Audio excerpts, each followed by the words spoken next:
Welcome and thanks to UAW, Ford Kenosha, moderator Len Iaquinta, the media, and Cathy Myers, and Randy Bryce, and most of all, the audience. Give yourself a good hand for coming here.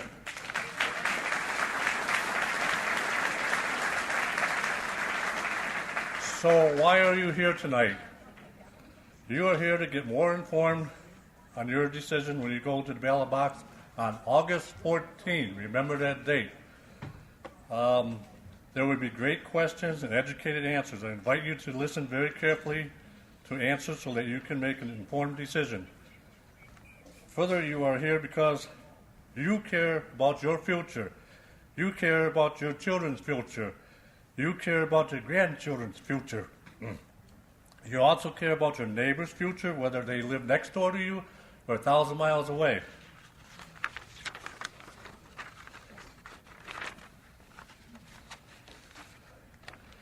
This midterm election is the most important election in your lifetime. I turned 70 June 11th, and I applied for my Social Security. Hope I will still be able to collect it this month. I, as a small business owner, have to pay twice as much as regular worker people because I have to pay employer-employee. The reason I mention this is because Speaker Paul Ryan has been trying to take away our social programs ever since he got in Congress. Paul Ryan went to college on Social Security, and when his dad died at age 16, Paul Ryan died at 16, he also used Pell Grants to go to college. Now he has worked all these years, so you cannot get these same benefits. We cannot lose this election because Paul Ryan and the GOP has found a way to clone him. They have gotten a candidate that has been trained to continue to do exactly what Paul Ryan has been doing. Some in Congress say they cannot live off $174,000 of free health insurance. What do you think we have to do? So they want to raise, but you cannot have a minimum raise rate from $7.25 to $15 an hour. We need people in Congress to work together to keep Social Security, keep Medicaid, Medicare, and improve these programs. We need to pass a sensible gun control laws that is safe for our kids to go to school, go to the movies, the concert, without a fear of not coming home to their families. On August 14th, I would like to see a 40 to 45% turnout at the polls. This is achievable. Some people laughed at me when I said that.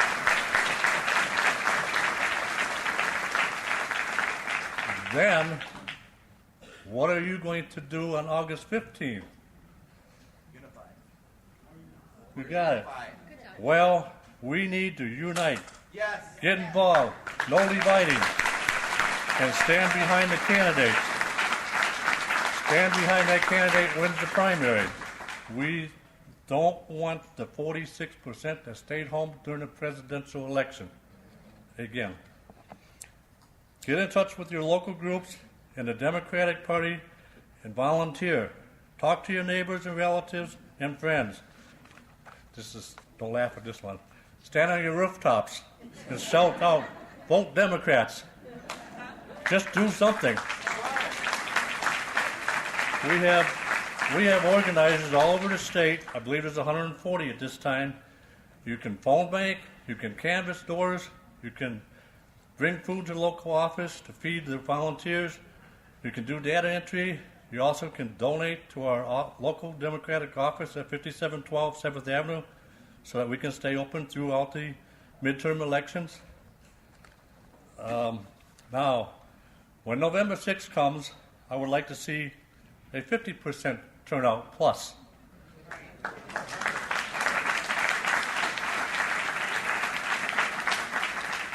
Also, what I need you to do right now is take out a piece of paper and pencil, or your tablets, whatever device you have, and write this down.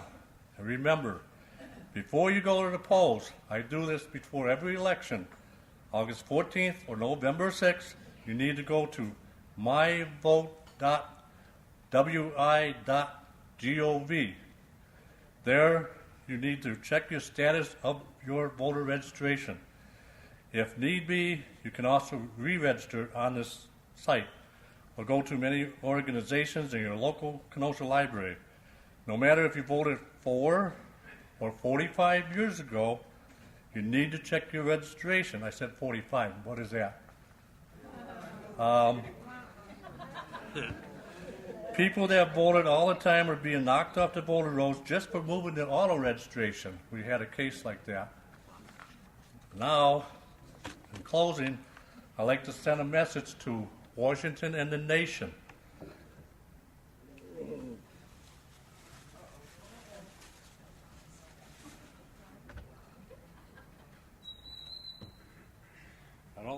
I don't know how many of you have seen this shirt, but what I give the go, what we all in here are going to shout is Democrats care. Are you ready?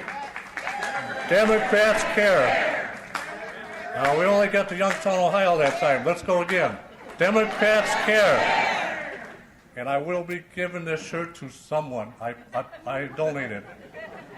So now I got a habit of throwing to the left for some reason. Your turn.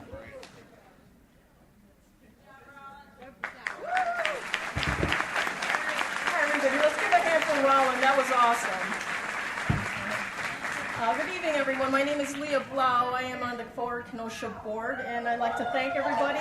Oh, somebody won the shirt. That's awesome. Thank everybody for coming tonight. I am so excited to see this really great turnout, to see our two candidates who are going to take over Paul Ryan's seat. So give another round of applause for yourselves. This is fantastic. I'd also like to thank Kurt Wilson and the UAW Local 72 for always helping us to get our message of inclusion, equality, and diversity. And thanks to the Kenosha County Democrats for helping co-sponsor this event. You guys are awesome. Okay, before I introduce tonight's moderator, I'd like to bring attention to the Pass the Hat event that we're doing. We have a container back there, and we are collecting money on behalf of Women and Children's Horizons. And Women and Children's Horizons is Wisconsin's oldest shelter for survivors of domestic violence and abuse. Their mission is to provide support, shelter, education, training, and healing services to victims of sexual and domestic abuse, their families, and the community. So please give with your hearts and with your wallets, whatever you can afford to help them continue their very important work. Okay, so now I'm going to introduce our moderator tonight. His name is Len Iaquinta. Len is a Kenosha native, and he explores issues of importance to southeastern Wisconsin as a 43-minute public radio interview program on WGTD, which is titled Community Manners. Len began his illustrious career in newspaper and in radio journalism following graduation from Columbia University in New York, and also he received his Bachelor's of Science in Journalism from Northwestern University in Evanston, Illinois.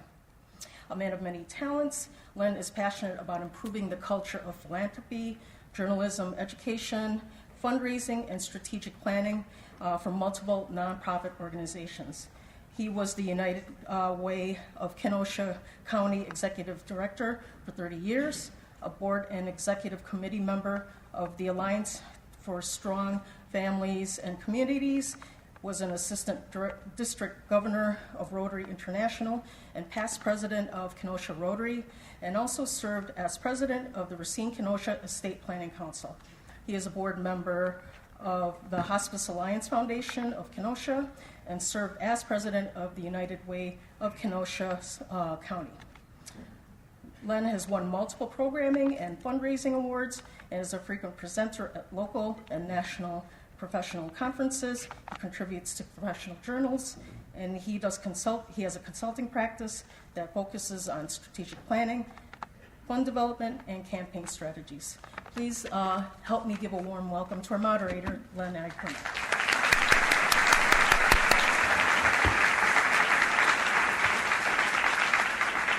Thank you very much. I think I'll ask our candidates to take their positions at the tables on either side of the podium. and we will introduce them in a moment. As soon as I have given a recap for all of your benefit, because they know already, the rules of engagement for tonight. We've asked people to submit questions. We've had many questions, more than we could possibly use in 90 minutes, but they were all considered, and we will combine some of them. Questions must relate to the scope of the office the candidates are seeking. We've asked candidates to remain on the topic with their responses, using the time to answer the question asked, and I've been asked to curtail irrelevant responses. I'll be lenient. There is an expectation that courtesy will be given to the person who has the floor. The audience is asked to keep silent so that we can spend more time on questions and less time on applause, please. We're asking you to applaud each time a candidate is introduced, which I will do briefly. And again, please applaud at the end of the forum in appreciation for these fine people who are participating in our democratic efforts. This is what makes the country work.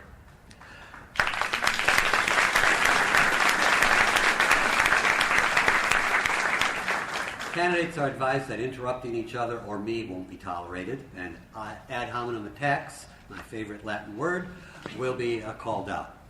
I will give a warning if a violation occurs in any of these things, and violators will have time forfeited, but I don't think that'll happen. There will be a timer, and we've arranged with the candidates what kind of time signals they want so they feel comfortable in their speaking. We're going to have opening statements from each candidate of 3.5 minutes. We had a very exciting coin toss over there with their representatives, and I don't think they even know this yet, but Randy will open first, which means that when we do the closing 5-minute remarks at the end, Cathy will go first. In between with the questions, we will alternate who answers first. I may ask for follow-ups and probe for more information and more interesting and deeper answers. And if I forget who goes first, I'm sure that either one of you will remind me, and please do. So the opening statements will be 3.5 minutes. The responses will be 2.5 minutes. And the closing statements will be 5 minutes. We wanted to give the candidates ample time. They don't have to use all of that time, but we want them to have ample time to answer their questions. So now I'm going to begin and by introducing Cathy Myers and Randy Bryce. Cathy, you have a question? I thought you were making me go first. Oh, okay, no. All right. Are we going to, everybody speaking from up? We're going to speak from the podium because we have The media really wants we have WGTD here, public radio, which I'm affiliated with. We have Kenosha Community Media, Channel 14 on Spectrum Cable, and there's somebody else recording too. Forward Kenosha is recording. I think Cathy Myers' team is recording. and Randy too. And Randy's team is recording, so it's almost like a presidential press conference here. We've got microphones like crazy. So let's begin, and we'll call upon Randy for his opening statement of 3.5 minutes. And what I've asked the candidates to do is, and we've given them 3.5 minutes for their opening statements so that they have a chance to state their own qualifications rather than me picking which qualifications I think are most relevant. Well, thank you, Len, and Forward Kenosha for hosting this. Thank you, Cathy, as well, for attending. It's great to be here tonight at the United Auto Workers, and I'd like to thank the UAW for their support of our campaign. I'm running for Congress because working people in southeastern Wisconsin are getting a raw deal. We know they're getting a raw deal because we see it every day. When our neighbors have to work multiple jobs just to support their families. When our kids ask if they'll be able to afford a college education. Or when our parents lose sleep over the cost of their medical bills and the prescriptions that they need just to stay healthy. The average member of Congress is a millionaire. They don't know what it means to be a working person in Wisconsin today. But I do, because I am. I went to public schools here. After I got out of the Army, I worked with homeless veterans here. I became an iron worker and joined a union here. I beat cancer here. I'm proud to be raising my son here. And I want to take the values I learned here to Washington, D.C. I'll fight to protect our good-paying jobs and make sure that all workers can earn a living wage. I'll fight to make health care a right and not a privilege. And I'll fight to strengthen our schools and make college affordable. I'm not a politician, so I will not be speaking in sound bites tonight for this campaign. That's just not who I am. I'll be listening first to the people of Wisconsin. I'm not going to give you the most polished answer, but I can tell you I won't answer to billionaires and special interests that have controlled our Congress for far too long. Since we're here tonight in Kenosha at the UAW, I'd like to make a note of the work that men and women of our communities do. I'd like to remind folks of that work. The UAW was the very first organization to negotiate the first employer-paid health insurance for industrial workers and the first cost of living allowances. This is what the people who built this country have earned and deserve. With the UAW and many organizations like it, our campaigns will stand up for the interest of Wisconsin's working people and fight every day for a system that works for us.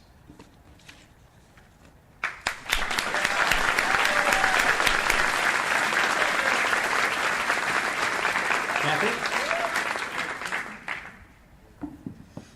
Thank you. Thank you.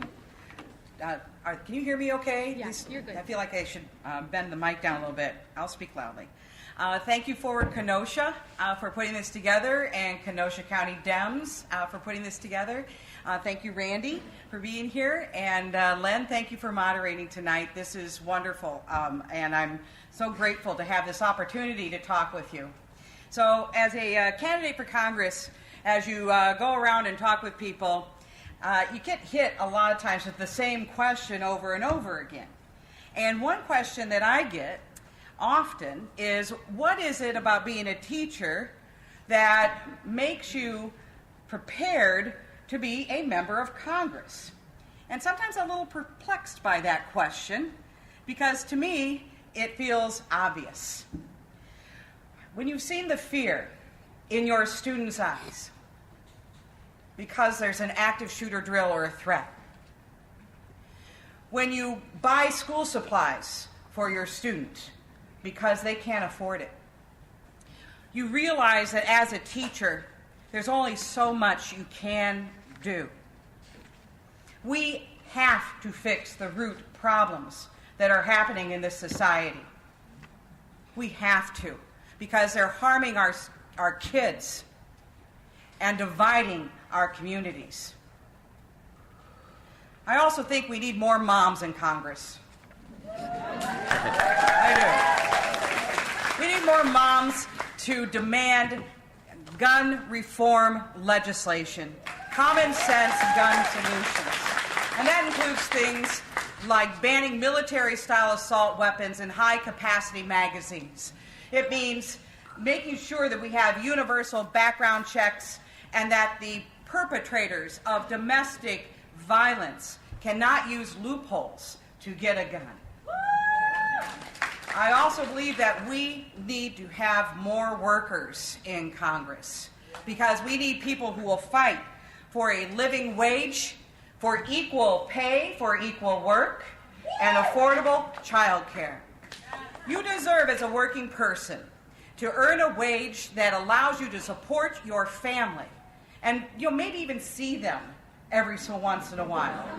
Maybe.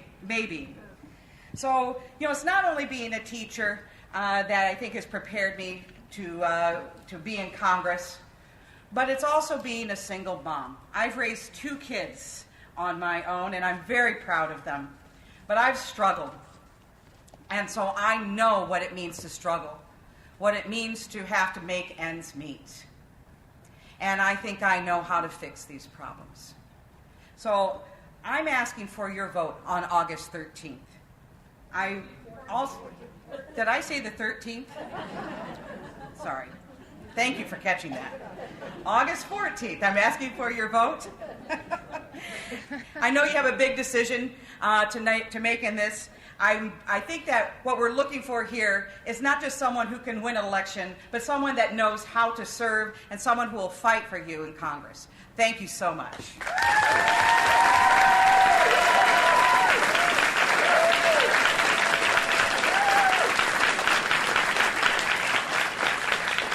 Thank you both very much. I appreciate the enthusiasm of the audience, but I'm going to ask you to remain silent for the rest of this program. I like to holler at rock concerts too, but we're trying to get information here, and we want to get as many questions answered as possible. So I'm going to ask you all to cooperate on that, please. Okay? The first question is going to come from a member of the audience. It follows on to your opening statements. That's why I've chosen it. And since Randy opened, we're going to start with Cathy to give the first answer. With respect to your qualifications, could you delve into more detail about how your work and life experiences prepare you to take on a role in Congress, and particularly the dysfunctionality in Washington, the questioner asks?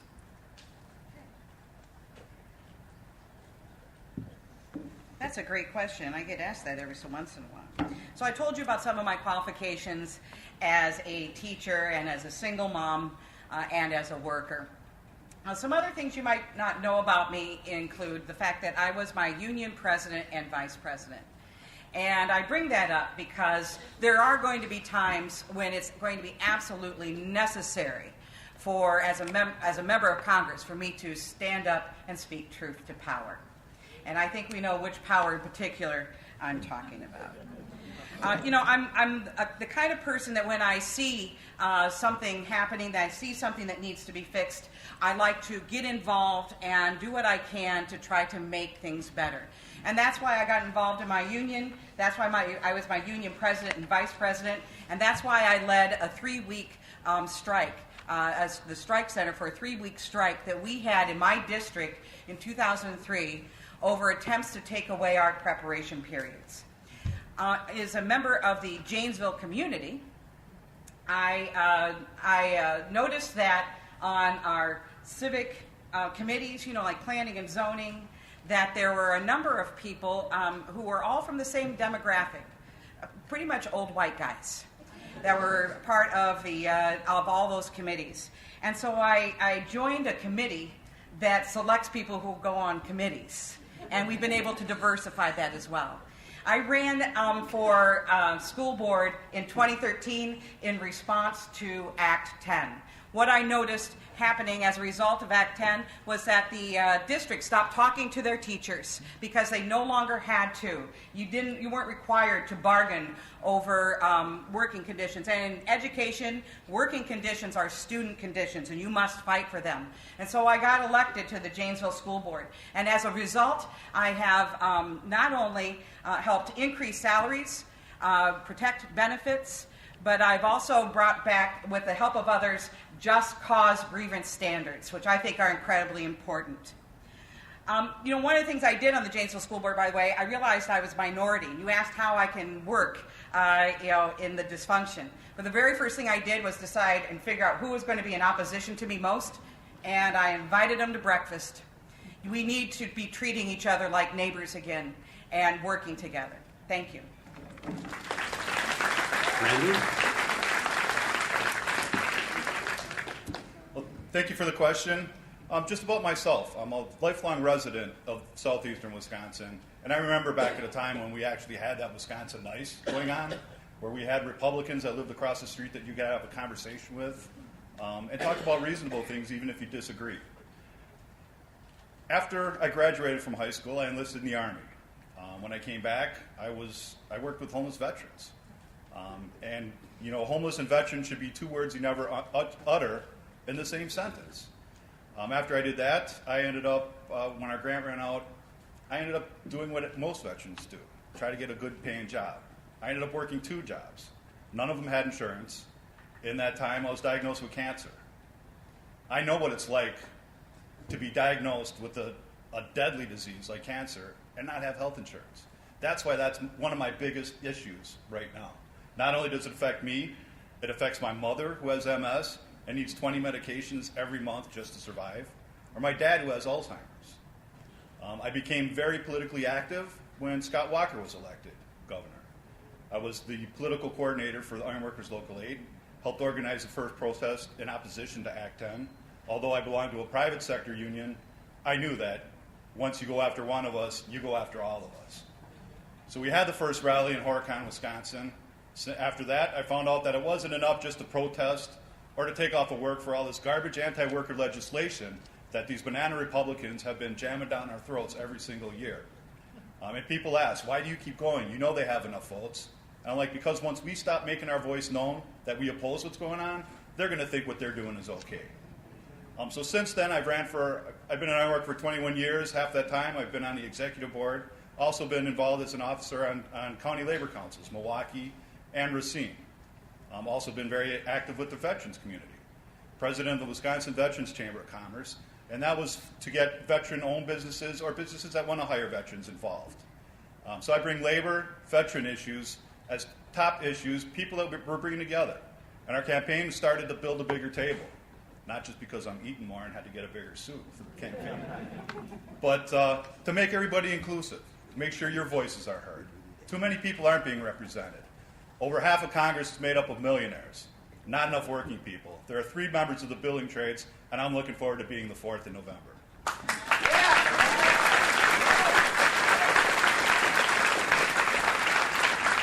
I've asked you not to applaud, please. We want to save time and ask questions. It's nice to know that you are in favor, but we want to get to the content, okay? Related to this is the work ethic that you would apply. Try to keep a thread going here. The work ethic you would apply to dealing with legislation and decision making as legislation comes up, or as you decide what you're going to sponsor, write, or co-sponsor. How would you go about that, Randy? I'm very thankful to have support of a lot of already elected members of Congress. Congressman Obey lifted the Obey rule that stated you couldn't have a member of Congress get in your race and help you out your first time running. He endorsed us, Congresswoman Gwen Moore endorsed us, and then Mark Pocan as well, who's been very active doing Paul Ryan's job for him since he hasn't had a public town hall in over 2 years. But it's about getting legislation. Too much of what's getting passed now is a result of big dollar contributions, dark money. That's why when we first started our campaign, we said we're not taking money from Wall Street, we're not taking money from the fossil fuel industry, we're not taking any big pharma money and no NRA money. So we stated what we believe in, not who we're going to stand with, who we're going to stand against, things that we're opposed to by not taking their money. As a result, we've been able to bring in over about $6 million, and we're talking $25 is the average contribution. That's huge. What I plan on doing when I get to D.C. is working with members of Congress that have already met, that have already been very supportive of our campaign, and learn how to work together to pass legislation that's going to help workers. We're talking about raising the minimum wage to $15 an hour. We're talking about Medicare for all. We're talking about issues that are going to help us raise our families, keep a roof over our heads, keep food on the table, and stop rewarding these donors because they already have everything they need. It's ridiculous for them to be given $1.5 trillion in tax breaks, and then just the next week we're told, well, now we can't afford Social Security, Medicare, and Medicaid. No, I'm going to go to Washington, D.C., and I'm going to make sure that our priorities are for you, not for the donors. Cathy. Cathy?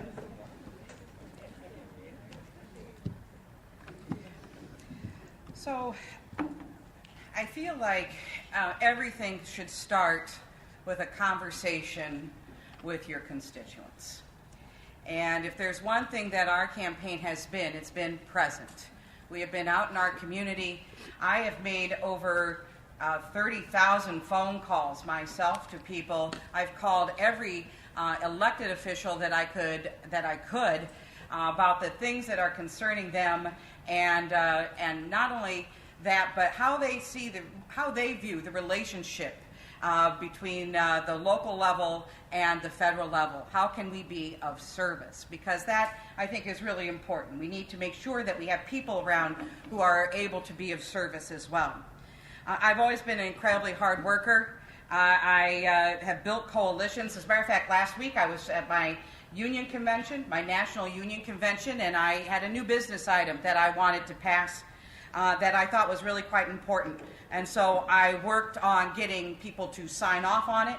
I worked on building coalitions. I went state by state and talked to them about this new business item that I thought was incredibly important and why it was important. And I discovered other people with the same story. And we built coalitions, and we passed that new business item in spite of the fact that there were people pushing back who thought that we shouldn't do this, that they thought that it wasn't worth it. They thought it was unimportant and kind of bucking a trend. As a member of the Janesville school system and the Janesville School District Board of Education, I have analyzed budgets. I have built coalitions with the people that I serve with, and I also have passed reforms that years ago were not expected, were unheard of. I truly believe that we should stay away from special interest money, that we need to get the dark money out of politics. Our campaign has accepted $1.1 million, all in individual contributions, absolutely no PAC money whatsoever.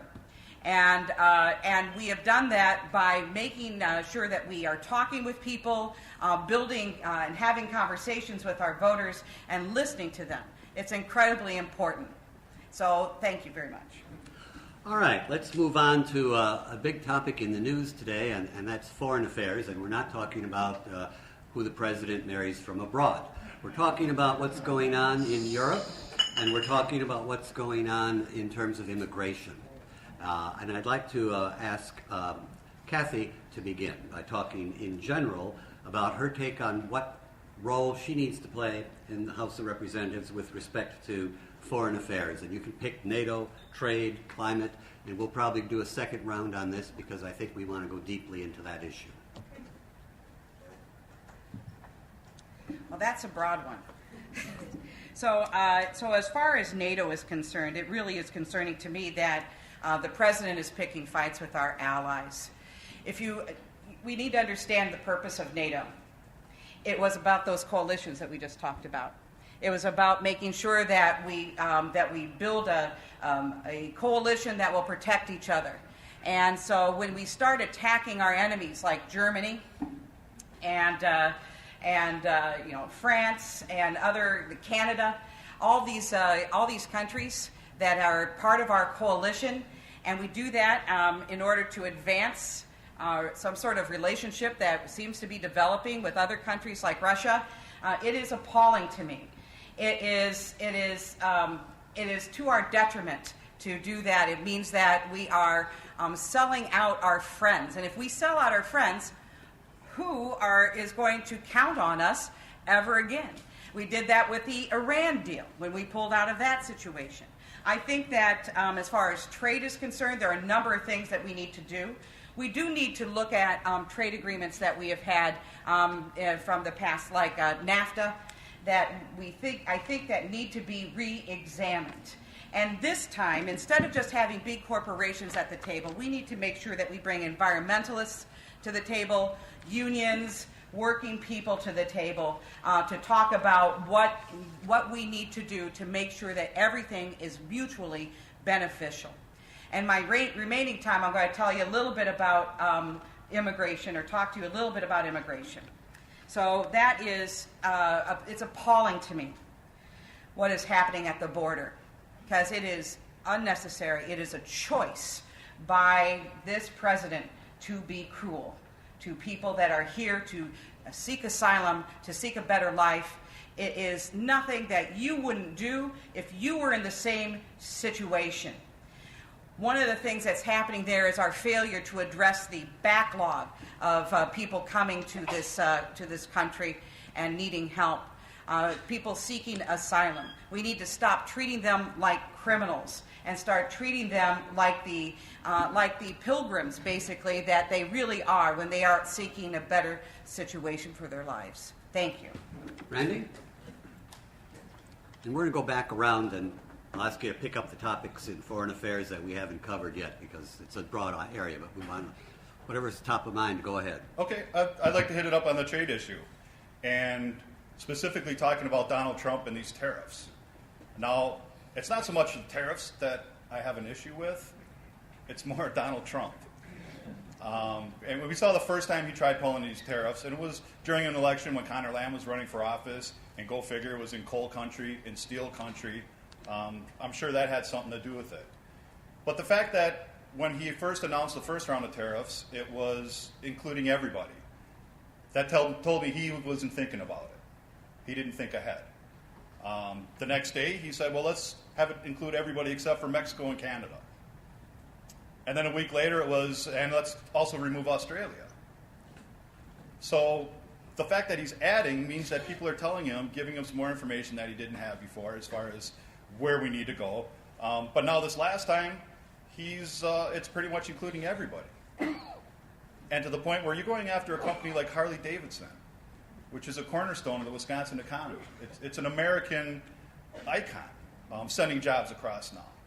It's not so much the problem of having the tariffs, it's the fact that Donald Trump does not have a long-term, thought-out, intelligent solution to it. We need these allies, especially when we're talking about NATO. This is how we keep our relationship strong, is by trading with each other, helping each other out. As a veteran, I know how important that NATO alliance is. And I remember being out on training exercises with other members of NATO. And we had to talk to each other and find out, how their army is set up and how their units are set up, what they're trained to do. These are people that we can count on in times, bad times, good times. They've always been there. So I find it very disconcerting that Donald Trump is going to blow off a G7 meeting and then go over to North Korea.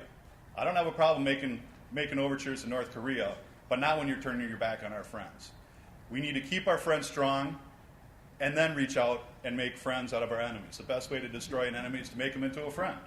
And as far as jobs go, just walk down that hallway at what we used to have. It's once again time, let's get back to where we used to be. Let's export cars, not jobs. Thank you. Now, I'd like to go for another round on this general topic. Cathy, you talked about NATO and immigration. I wonder if you would talk a little bit about trade and climate on this round, okay? Sure. So, interesting topic to see both of those together. But so I would agree that the problem here is Donald Trump and a lack of real strategy. We have a situation, as we've talked about, where we've got a tax on our friends through their our trade policy and tariffs being applied to them. And of course, here we are in Wisconsin, and because Paul Ryan is one of our representatives, we have become a target. So now we see tariffs being applied to things that are affecting small business owners here in Wisconsin, farmers, and we've already lost a ton of farmers already this year. I think there are 53 family farms lost last month alone. 500 family farms last year. And so this is just another hit on family farms. I believe that sometimes tariffs are important, sometimes tariffs are necessary. Let me give you the example.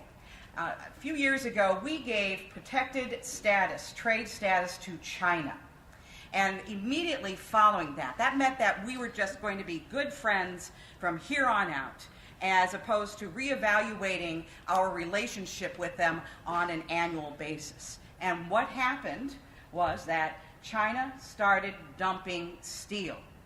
And so they have become bad actors. They do not bargain in good faith.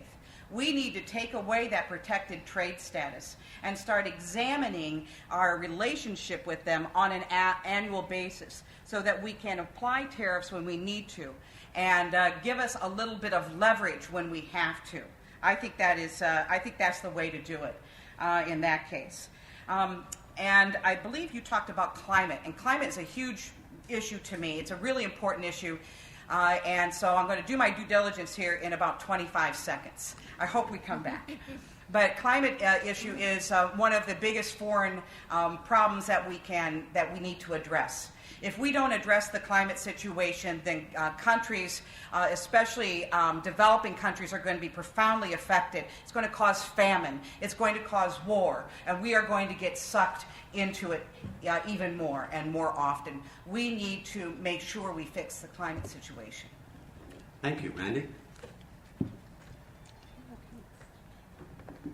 Just one thing I'd like to mention as far as what's going on with North Korea and Donald Trump's taking his visit over there.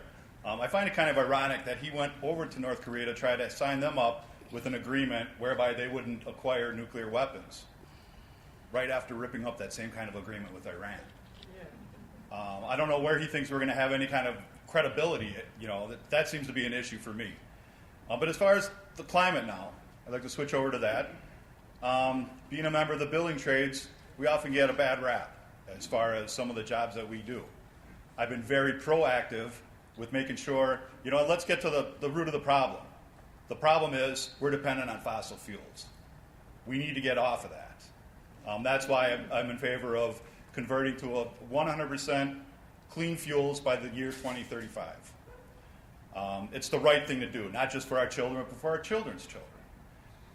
And, when I talk with members of the building trades and the issue of pipelines come up, I'm like, look, we have pipelines in our ground already that aren't being used. If you want to talk about good jobs, let's dig those up. Let's get rid of them. Let's return the land back to its clean state. No more new pipelines, because that's not going to help us wean us off of the fossil fuels. Iron Workers Local 8, a union that I've been a proud member of for over 20 years, wrote the book on how to put wind turbines up. Often there's a misnomer that you're either going to have green jobs or they're going to be good paying jobs. No, they're both. That's why I'm making it a point to tell the building trades, let's get more wind turbines put up in Wisconsin. That's hard to do with the fossil fuel industry, sending all kinds of donations to the local electeds. That's why we aren't taking any money from them. But also solar panels. Because if we don't do that as union members, we're going to watch outside companies move into our state and get all that work. We need to claim it for ourselves. We're the best trained workforce out there. Nobody can get it done better than us, on time, under budget. It's the right thing to do. And there's no reason why we're not, aside from the fact that we just haven't chosen to do that. Thank you. I'd like to get into some of the implications of what you've been talking about in terms of the role of Congress in delivering oversight of the executive branch, because what you've been talking about really relates to that, and there's been a lot of talk about legislation coming down the pipe to control and circumscribe the executive power of the president of any party, and particularly, of course, this one, because that's who we have now. So I've lost track of who goes next. I think it's Cathy. No. Randy? Randy next? See, I need help. Thank you. All right. Thank you, audience. We told you we'd help you. Okay. I've been referring to Paul Ryan as Speaker of the White House. A big problem I have with him is the fact that this country was founded on checks and balances, none of which seem to be applicable right now. The only time you hear Paul Ryan come out and have anything to say about Donald Trump is when his donor base is under attack with the tariffs. Other than that, he's pretty much let him do whatever he wants to do, which is wrong in my book. If Congress would do what they're supposed to do, there wouldn't be talk of impeachment. I was outraged. I had a conversation with Congresswoman Barbara Lee a couple weeks ago, and we were again discussing the kind of things that happen in Congress. It specifically came up that she offered an amendment that would remove Donald Trump's blank check to wage war. In the middle of the night, which we see oftentimes in Wisconsin happen here, middle of the night, Paul Ryan went and snatched it away. It had bipartisan support. It would have passed, but he took it away upon himself. I had a big problem with that. Congress is not doing their job.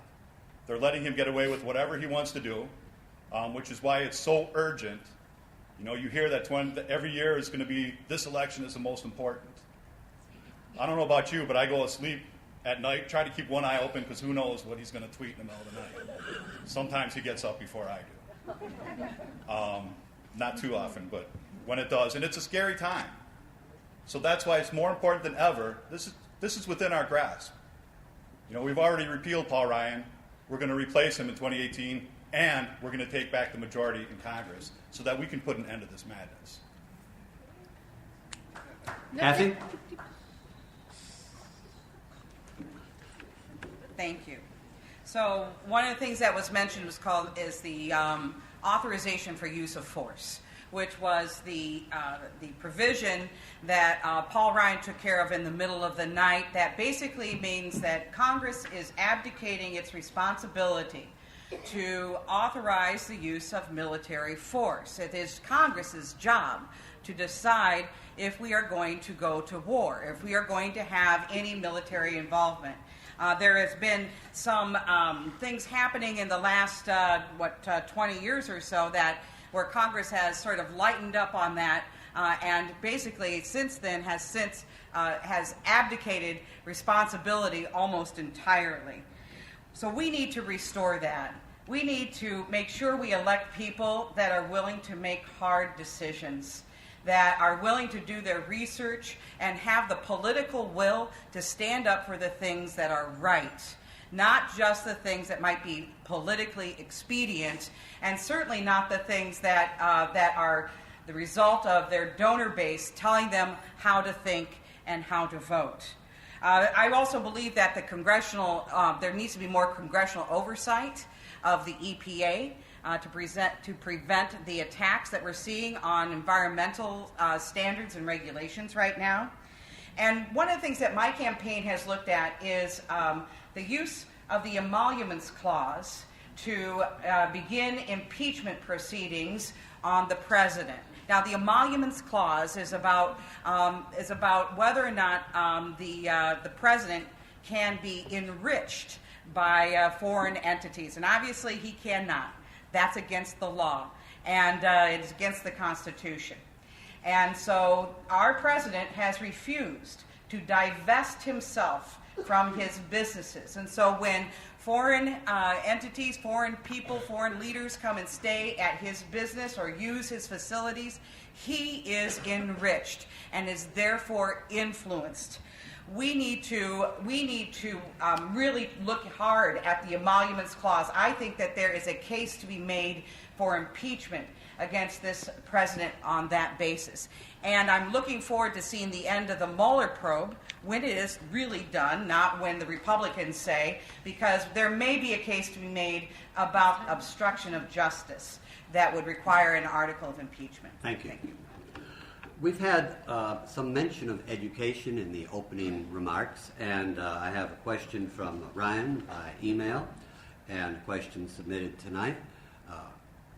What would you do to fund public higher education? The implication here is that we need more, I think, particularly for non-traditional students and also for students coming quickly from high school or maybe after a gap year. Cathy is next. We need to support public education up and down. I mean, that is one of the foundations of this country. I know something about this because I have two children. They're in their 20s. My son is 29 and my daughter is 27. And they did everything they were supposed to do. They went to college, they got good grades, they graduated, and of course they ended up with a tremendous amount of debt as a result. And even I am paying back debt. I took out Parent Plus loans in order to help pay for their college as well. So there are a number of things I think we need to do to invest in college. I don't know if there's anybody out there that remembers the days when you could work all summer, right? And you earned enough money to pay your tuition all year. Okay? Some people do remember that. That's good. Well, we need to go back to that. We used to invest in our students and in our young people. We don't do that. We don't do that at the collegiate level, and we don't do that at the K through 12 level either. And we need to start doing that again. Things we could do include investing in free tech and community college for our students, free public university for our students.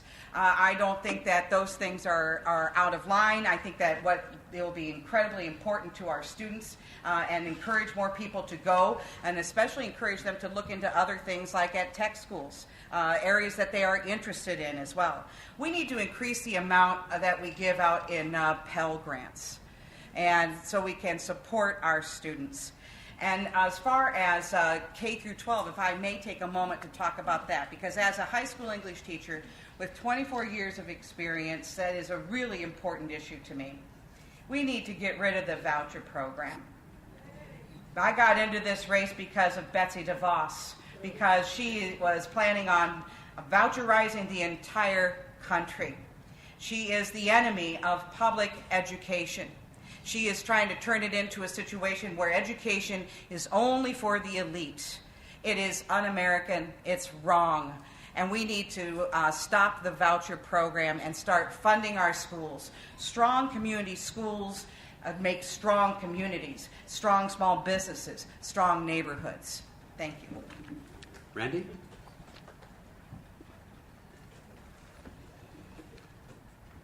When it comes to public education, right away I think about my son. He's 11 years old. A member, he goes to Racine Unified High School, and one of the first things Scott Walker did when he took office was gut our public education by almost $1 billion.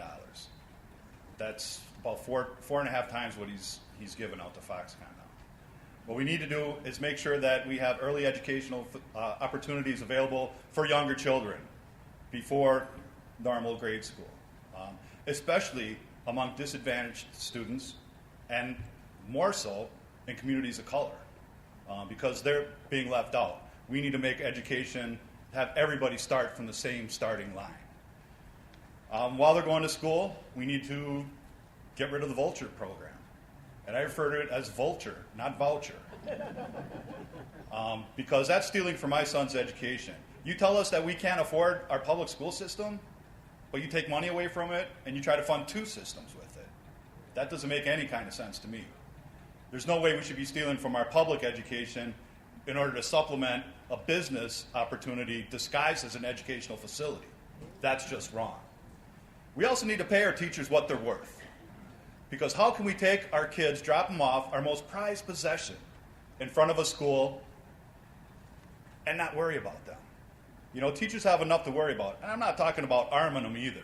My sister's a teacher. She's a very good one. You don't want her with a gun in your classroom. But then when it comes to college, we need to make sure that that's available for everybody. Just not the rich people. You know, everybody should be deserving of a college education. They should be free.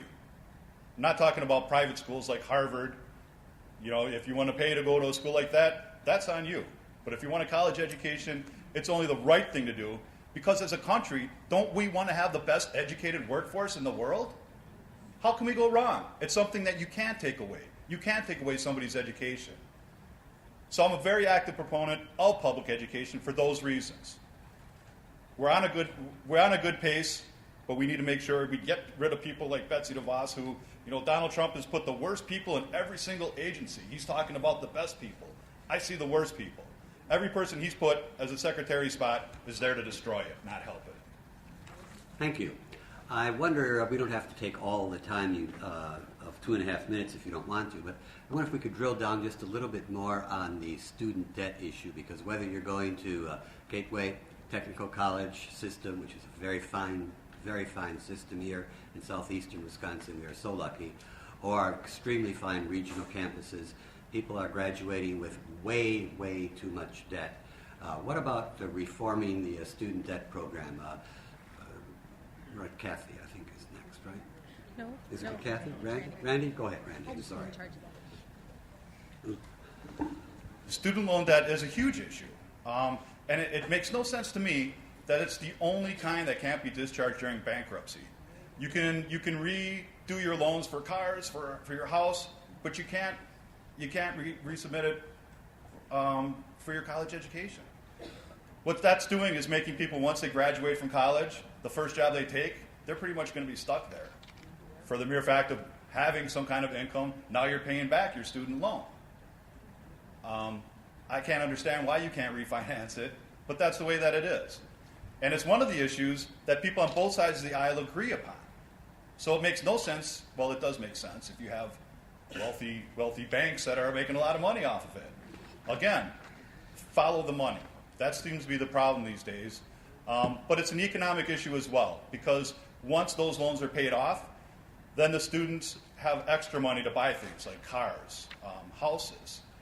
And that's going to help create more jobs. Once you have that extra money that you're spending, you're going to start buying products, and that's going to increase our jobs. Thank you, Cathy. Thank you. And so I agree as well that we should allow students to be able to discharge student loan debt in bankruptcy.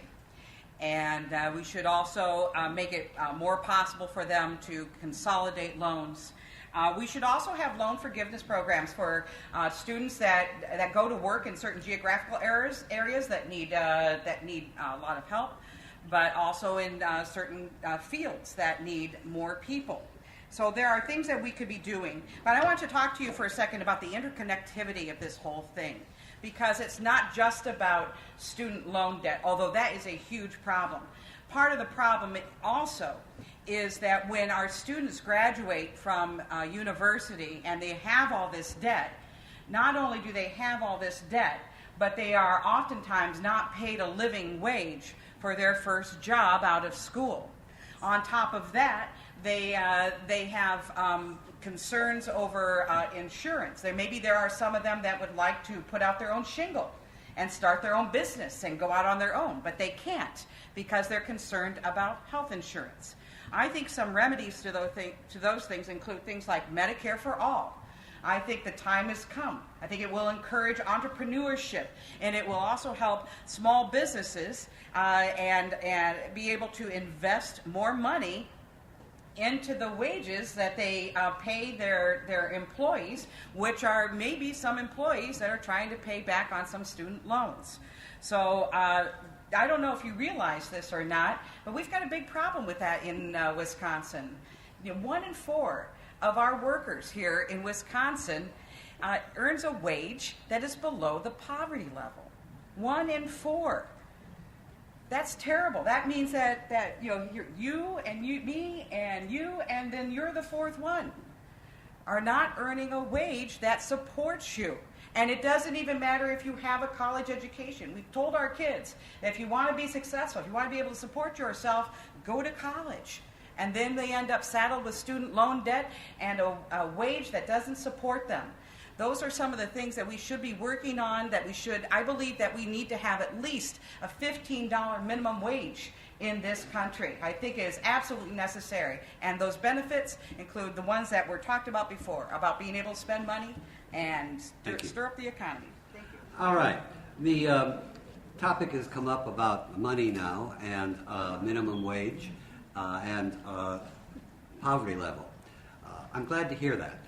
Right here in the county in which we are sitting, the United Way's ALICE report, Acid Limited but Employed, Income Insecure, revealed that here in Kenosha County, about 25% of the people in the county are living under the federal poverty, and another 25% are 3 or 4 paychecks away from being on the street.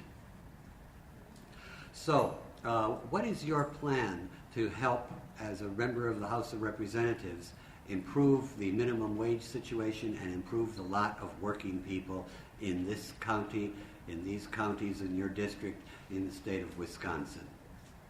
Cathy? Well, I think, and I'm glad you brought that up because that's exactly what I was talking about. And that is, the statistic that I just cited. These are people who are living, who have wages. They are the working poor. And one of the things that, the things that I've talked about before are things that I think will help alleviate that problem. Like making sure that we don't have an employer-based health care system here, that we have a minimum wage. And by the way, we need to make sure that we index that minimum wage so that it goes up as the cost of living goes up, so that we aren't in this situation again. One of the things I've talked with members of our local Chamber of Commerce in Janesville about this very thing. And I said we need to have a $15 living wage, minimum wage, because your businesses suffer if we don't have people who are making enough money to go to your store or buy your products. And, they were concerned about jumping into that right away. It was going to have to be incremental, but every last one of them really agreed that it must be indexed so that we aren't having to make up all of this lost ground, you know, in the process. That we must have some sort of a progressive policy that looks to the future and doesn't just get us stuck, you know, in one spot like that all the time. So those are a couple of things that we could do, and again, it's about the interconnectivity of these issues. Things matter. So making sure that we have adequate medical care matters. That will help tremendously. And making sure that we are investing in our students in college and alleviating some of that potential debt by making sure that the cost of college is reduced and free for them at public universities and at community colleges and tech schools will help with that problem as well. Thank you, Randy. I know from firsthand experience that being poor costs an awful lot of money. Especially when we're talking about some communities that are stuck in the middle of a food island, where you have just a local store with overcharged goods that, you know, aren't healthy for you at all. I've seen it.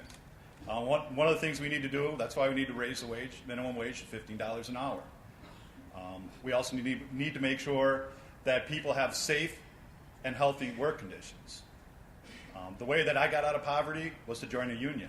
We need to make that available to workers. While unions are under attack in the state right now from the Republicans that, well, until November, are in the majority, the ability to join a union has been under attack. Not just that, but being able to collect dues from members is under attack. That's how I got out of poverty, was joining a union. So I'm very grateful to my union, and that's the reason why our campaign staff was the first in American politics to organize. We have union campaign workers. In addition to that, though, we also need to make sure that when people go to work, they get home safe. We need to fully fund agencies like OSHA. We have 2 inspectors in southeast Wisconsin. When I was full-time organizer for the ironworkers and I would go by a job and some shady things were going on, I would call them and try to get them to come out. Sorry, we can't. We're too busy. That's part of the goal, underfunding OSHA. So then when you hear that nobody can come out, they're useless. So let's just get rid of them. Let's save some money. That's the wrong answer. We need to fully fund these agencies that are to look out for workers. Also, nobody has done more to go after our social safety net than Paul Ryan. He's done more to attack Social Security, Medicare, and Medicaid than any other member of Congress, which was one of the reasons why I got into this race.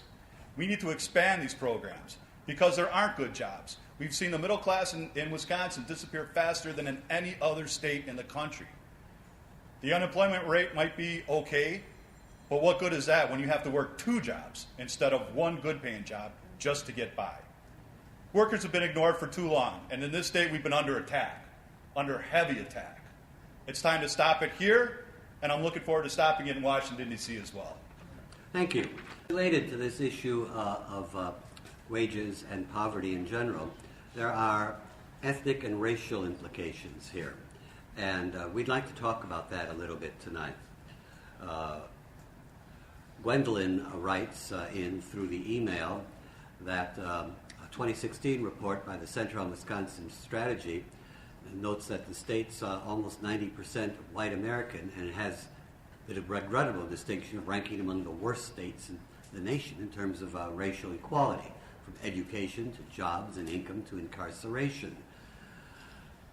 What can be done to close these gaps and address these needs for racial equality, ethnic equality, and equity? Randy?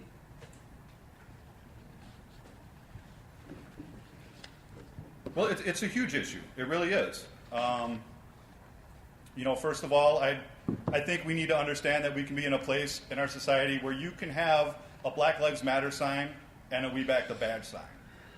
I have a dad who's a retired police officer. He did a great job. He was one of those cops that you could go up to if you needed help. And oftentimes people did. But at the same time, you need to look. It seems like every other week there's a video of a police officer shooting an unarmed African American man. That's unacceptable. Now we have people going around making phone calls for minorities barbecuing, which is again unacceptable. This country was founded on equality for all and everybody being equal and free. Obviously, when this country started, no, but not everybody was equal and free. Some people were only worth three-fifths of a vote. So until we've come a long ways, but until we get to the place where everybody starts from the same exact starting line, we're not there. And we need to increase educational opportunities for younger children. Is one of the ways we can do that. Employment. With the building trades, we've used project labor agreements to insist that we have certain percentages of minorities that we can bring in under or unemployed people. On the Northwestern Mutual project downtown, that was a fantastic example. I saw so many new apprentices that I was just floored, and my head is flying around. You're another new guy, another new girl. What got you involved? And it was because of the project labor agreement that the building trades put out that we recruited people, because we had a quota to keep. We had to keep a certain percentage of people in, which I look forward to, because to be honest with you, the Iron Workers Union for too long has been mostly a lot of white guys. So now we have a group, Sisters of the Iron, to bring in female workers, and we also have a lot higher minority participation. We need to make sure that opportunities are available for all equally, and oppose these things like Donald Trump is trying to do, saying that your race shouldn't be included when you're applying for college. We've come a long way, but we have too far to go to actually get true equality. Thank you, Cathy.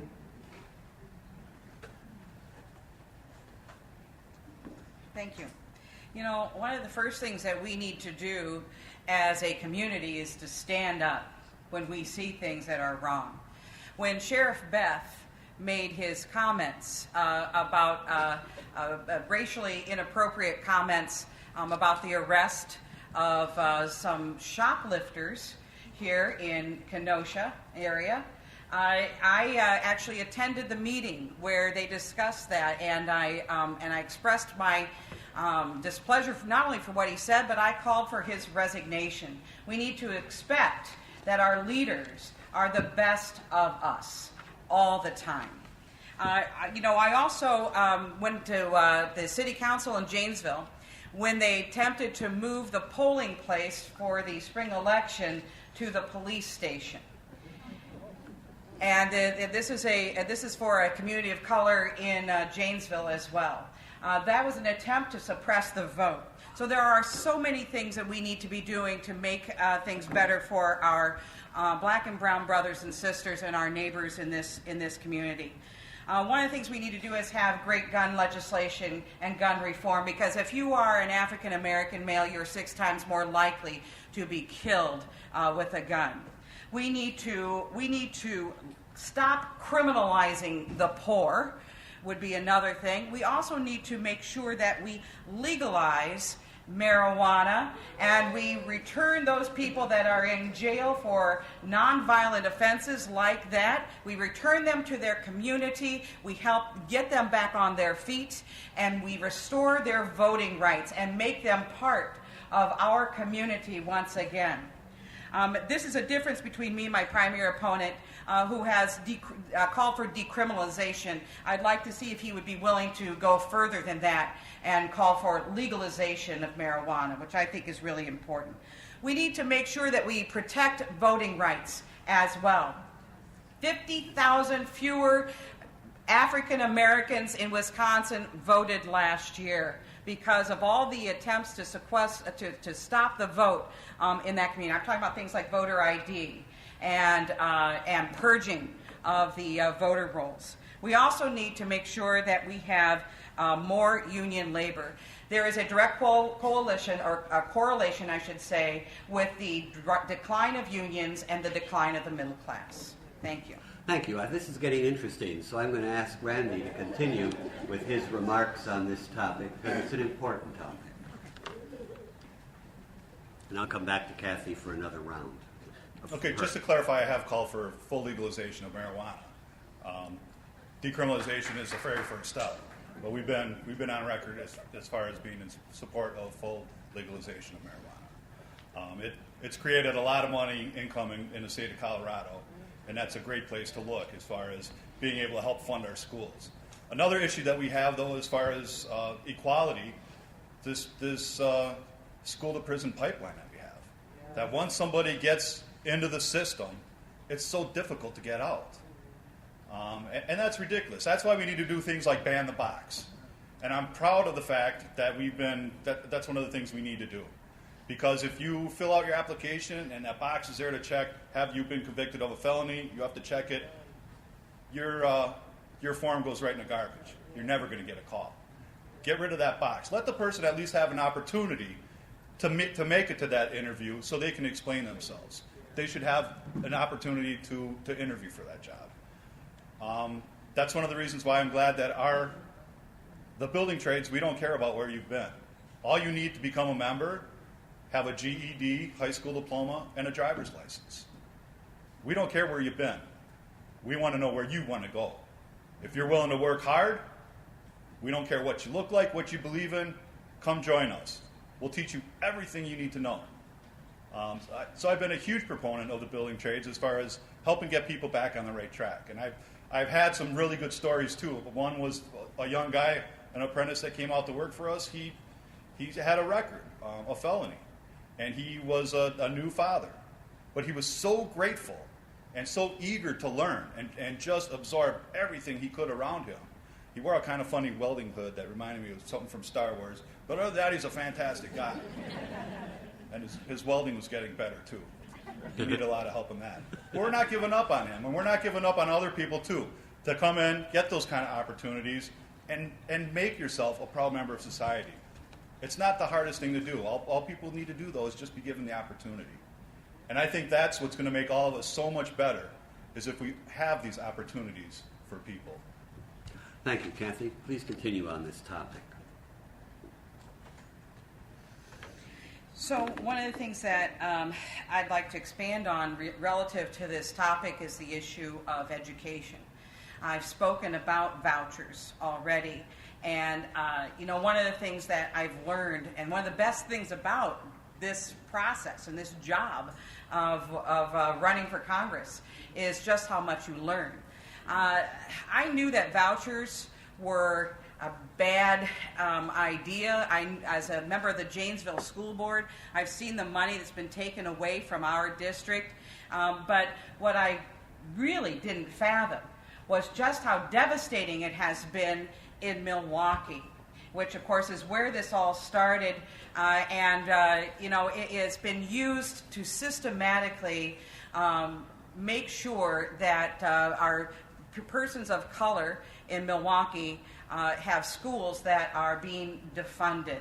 It's terrible. They lure people in with vouchers, and they develop these. They have the private schools, the private charters that come in, and they encourage students to come, and they bring the public school money with them.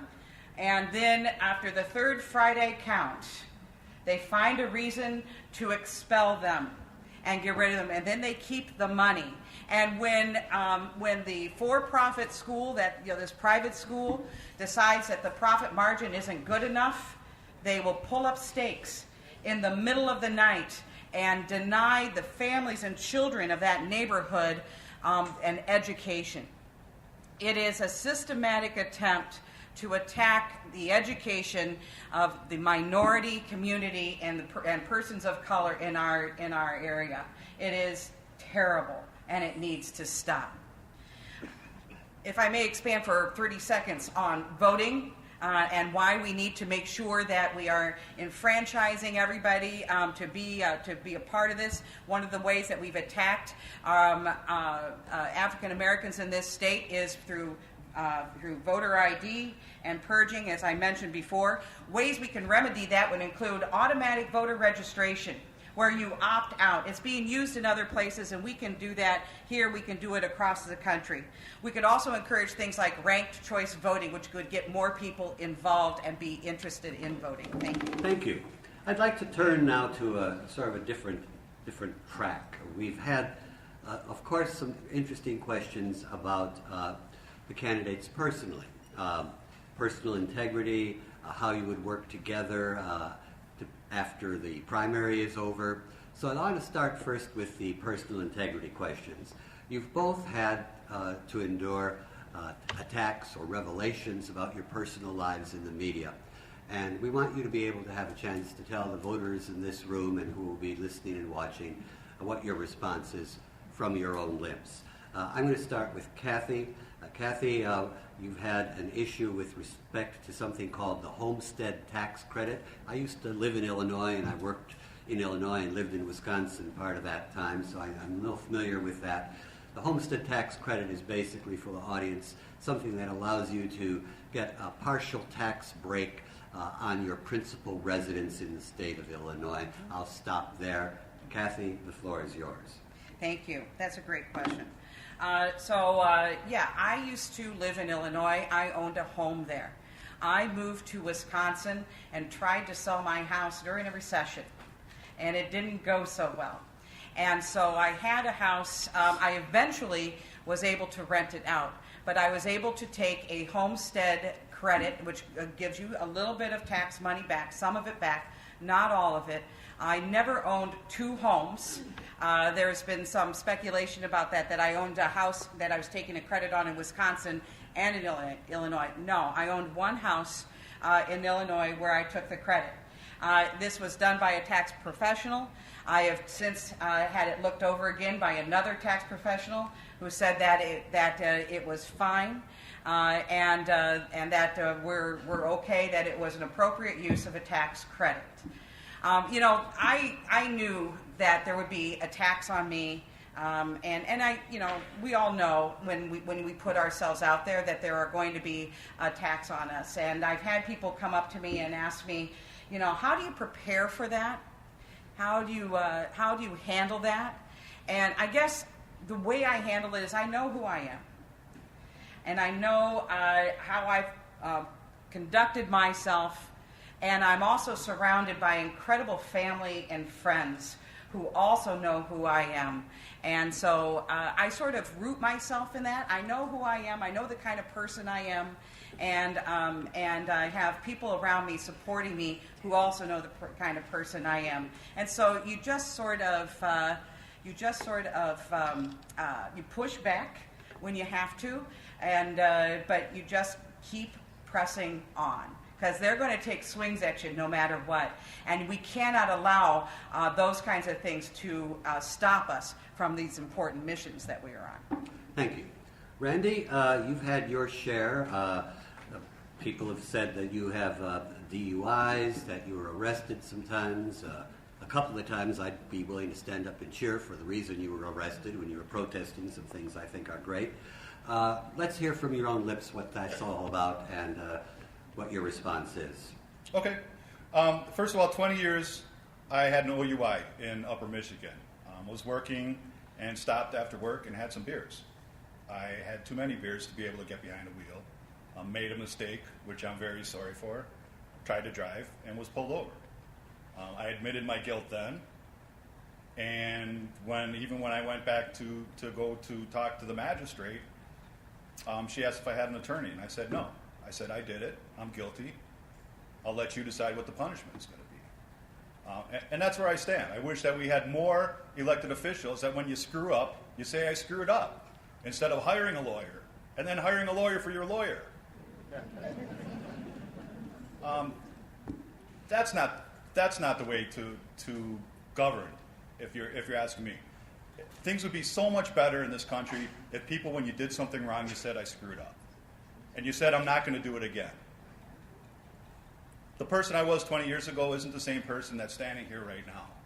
20 years ago, I had gone through removal of cancer, and I was told by the surgeon, you're not going to have any kids.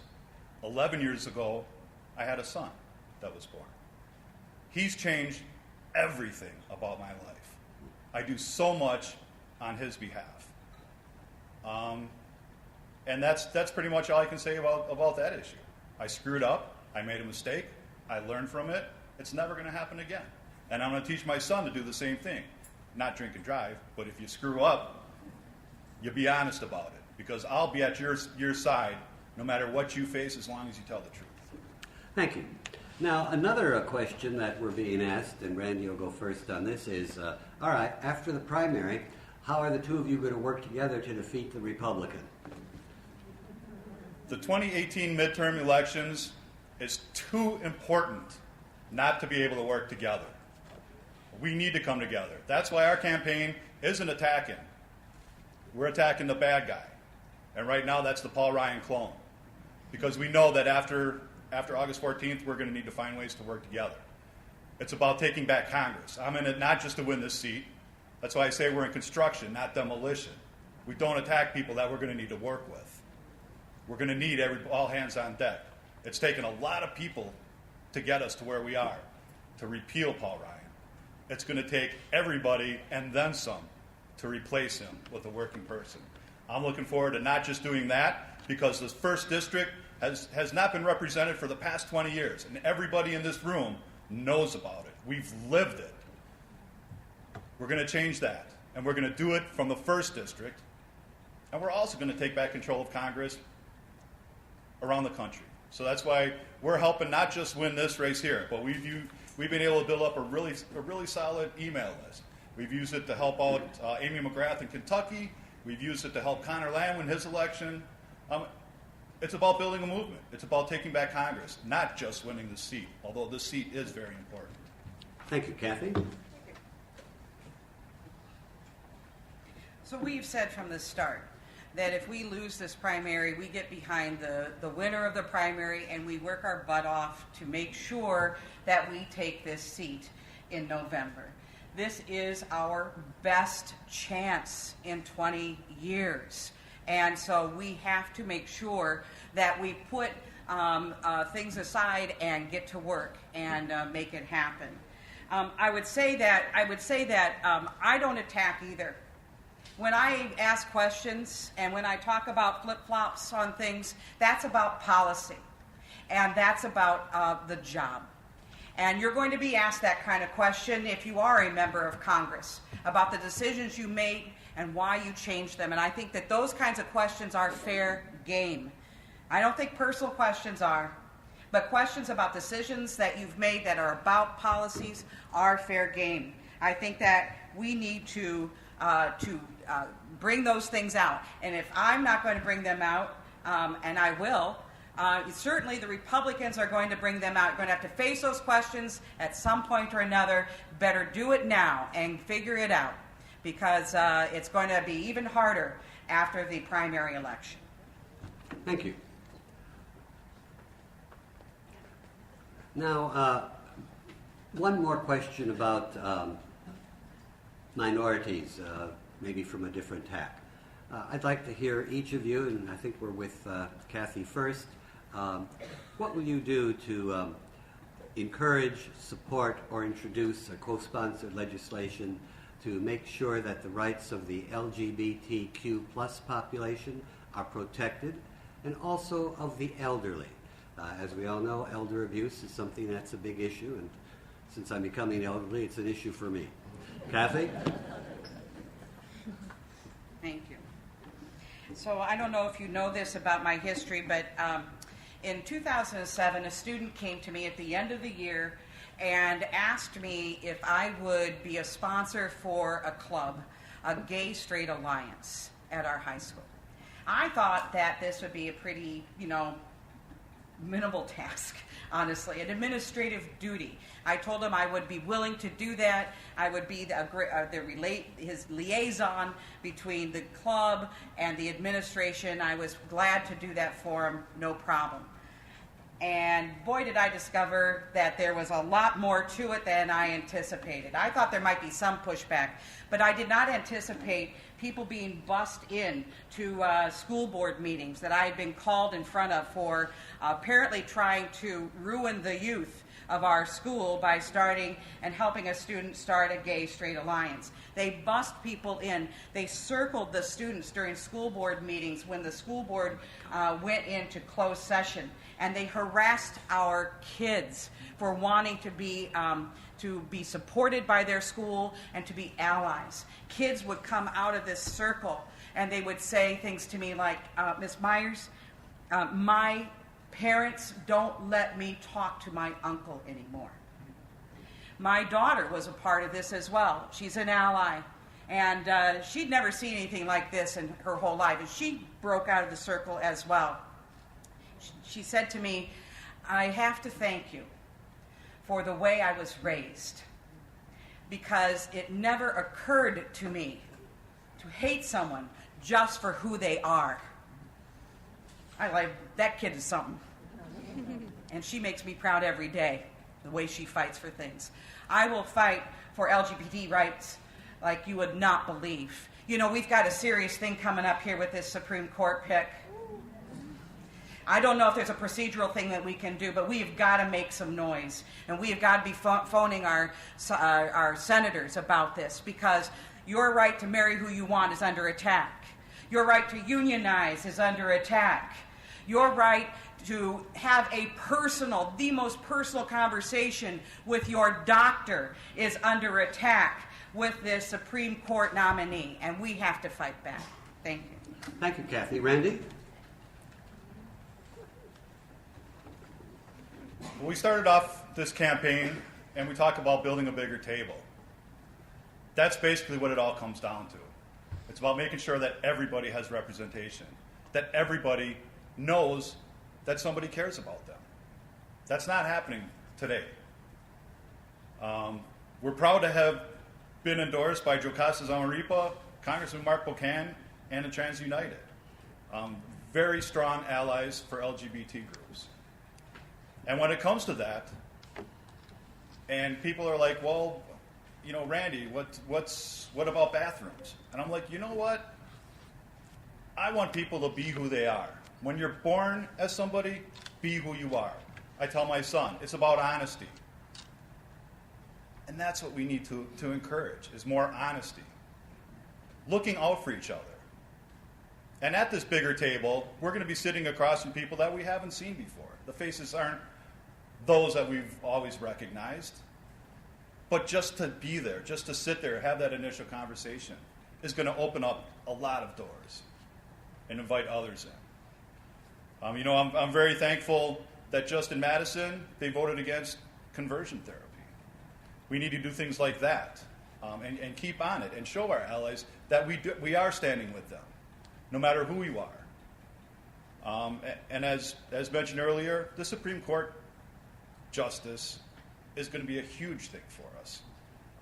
And I have close personal friends that are, you know, terrified. Is my marriage not going to be good anymore? What a horrible way to live. So that's why we do need to make phone calls.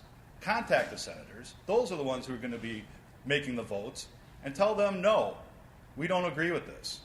Let's see Merrick Garland come back up. Because we had a seat that was stolen, legitimately stolen. President Obama had almost an entire year to pick somebody, and then you see old Mitch saying no. Well, now, let's wait until this November election and see how this turns out.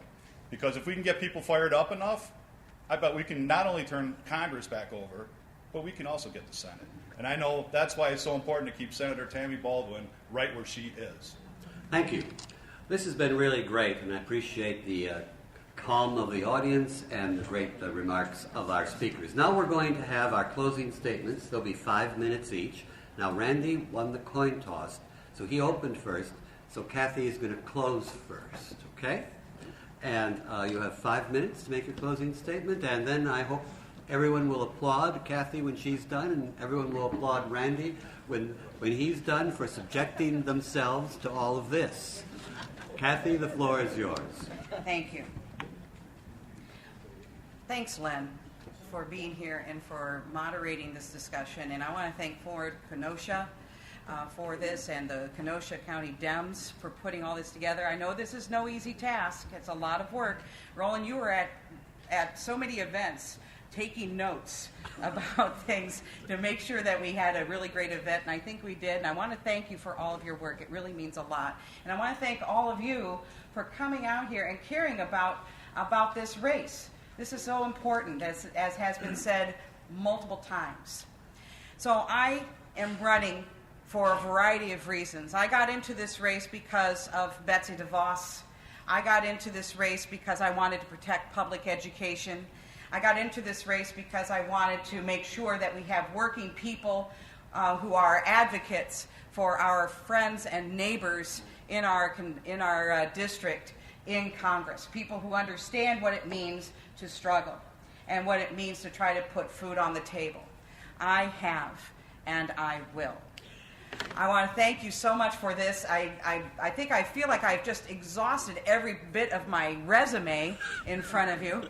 But I want to reiterate one thing, that this is a big decision that you have to make on August 14th. And I really appreciate that. It's been a long year of campaigning and getting the opportunity to meet you. And it has been an honor and a privilege for me to have this opportunity to do so.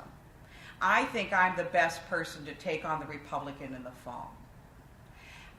That's why I'm asking for your vote on August 14th.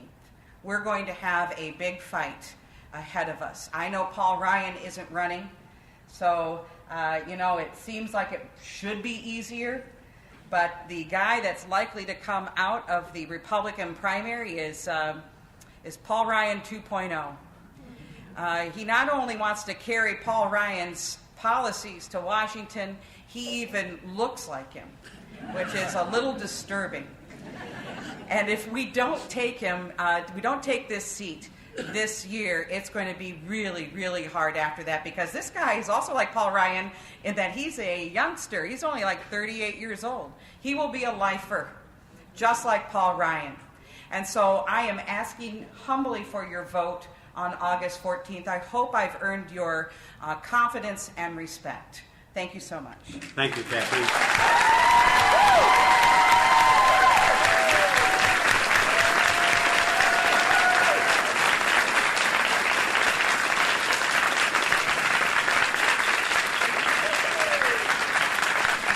And Randy, you get the last word.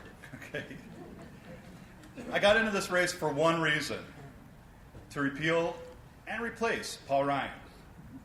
Today I'm proud to say that thanks to our campaign and all of your support, we've achieved half of that goal. But the job isn't finished yet. Because while Paul Ryan may not be on the ballot in November, his anti-worker agenda will be. The likely Republican nominee is a Paul Ryan clone. He's been groomed to replace him. He's outsourced jobs, supported the Republican tax scam, and even helped Paul Ryan craft some of these horrible budgets.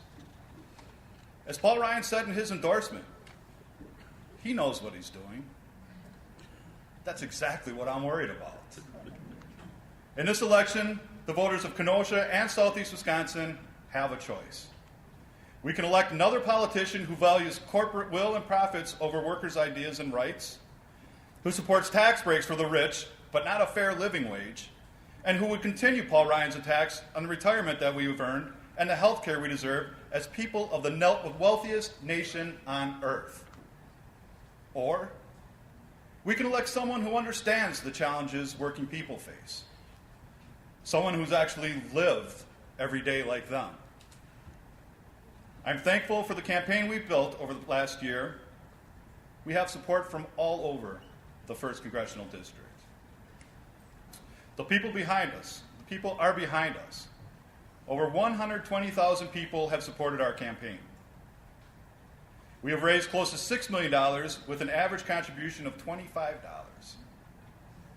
I'm also proud to have endorsements from the AFL-CIO, NARAL, former Representative Giffords, the Progressive Change Campaign Coalition, and as we are in the hall, the United Auto Workers.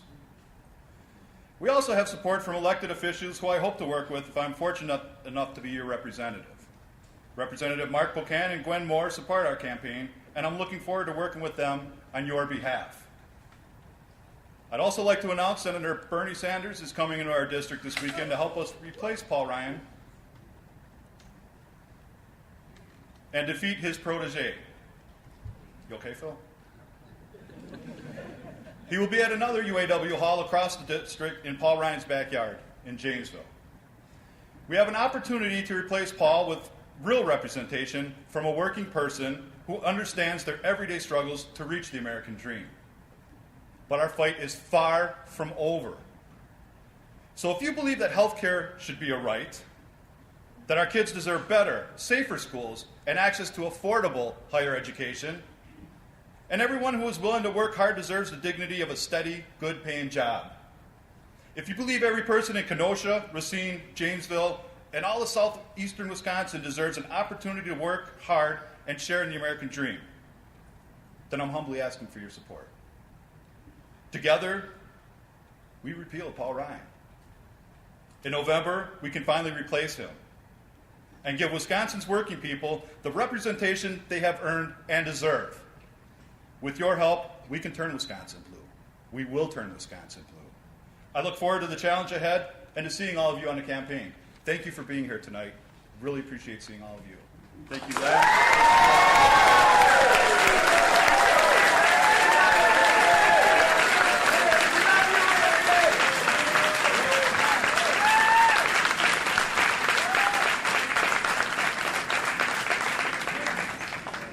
Again, we want to give a big round of applause and thanks to Kurt Wilson at UAW for using the hall. Yay, Kurt! And